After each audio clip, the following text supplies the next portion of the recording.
and also very encouraged to see the growing trust and confidence of our development partners and investors to invest in Nepal and help our development. So thank you to all the investors, those who have trusted Nepal and been partner to Nepal's development. And I congratulate you all for having been successful to arrange such a fantastic financing modality.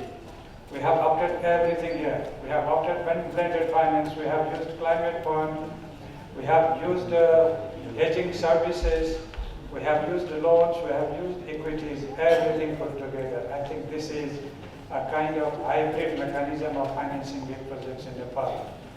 But having said that, let me also mention that this is the piloting of bigger projects which might come in coming days. We didn't need so many development partners to develop 216 megawatt, but this is a trial case. So I take it as a trial case in order to build confidence, to have more investments for bigger projects, and Nepal have plenty of them. And we are happy that we can share with you the more lucrative and higher capacity holding power projects if you like so. So let me take this opportunity to offer you also big projects, and our Honorable Energy Minister is there, so I'm taking the liberty to also invite to all the potential investors in hydropower, also on behalf of our colleague in the cabinet. What we have done so far to attract FDI in hydropower, and for that matter in several of the other investments. We have amended several of our laws.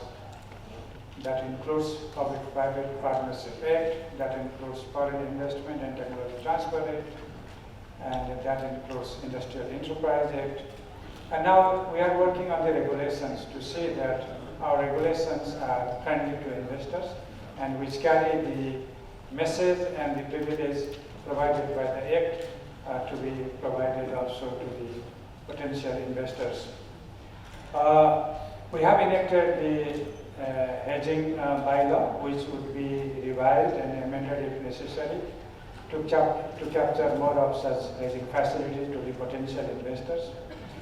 We have been very clear on the PPA policy, also including in power purchase agreement in US dollar terms. We have very clear policy on that. Land acquisition, forest acquisition are made very simple now. The new legislations are coming to force so that the potential investors don't have to worry about access to forest and also having acquisition of the land for development. We are in a stage of completing our sovereign rating so that the risk assessment of the country is properly done by the potential investors. At the moment, I myself feel that we have been overly taken as a risky country, and with the sovereign rating taking place, perhaps will be coming to a very realistic position so far as the investors will assess the country risk. We also have good rating companies within the country to assess company-wise risks and instrument-wise risks, and I think they are also providing a very competitive environment for rating within the country. Our domestic banks are getting more capacity to finance for the long-term projects, also because they have a higher capital base, and they are now mobilizing long-term capital also to make such funding available for long-term projects. Our capital market is nascent, no doubt, but we also have the kind of dynamism in the market, and if the investors so want to raise money from the capital market by IPOs, I can assure that you will raise the money definitely, and there will be no undersubscribing. At least we didn't have such kind of undersubscribing so far in the history, except for a few in the very, I would say, remote past. So, if you want to raise equity from our domestic market, if you want to lend money, if you want to raise money from the banking system, and if you want to borrow from abroad to be invested in Nepal through different investment companies, you are always welcome. We are also working on the diaspora bond or local currency bond to be issued abroad, which might create an opportunity for banks and institutions to have access to a long-term fund through the issuance of the bonds. And that would, I would hope that with IFC's support, we'll be able to do that, and also with ADB's encouragement for us to go on the local currency bond, perhaps ADB would also join us to raise money for the local currency bond, raising money abroad to add liquidity into our domestic financial system. We are planning to raise the domestic consumption of power, no doubt. Our domestic consumption, as our predecessors, preceding speakers spoke about, is low. But as the country's per capita income grows and as the country's modernization and urbanization takes place, so will be the demand for power. So we'll be looking into all the possibilities whereby we could raise our domestic consumption of power.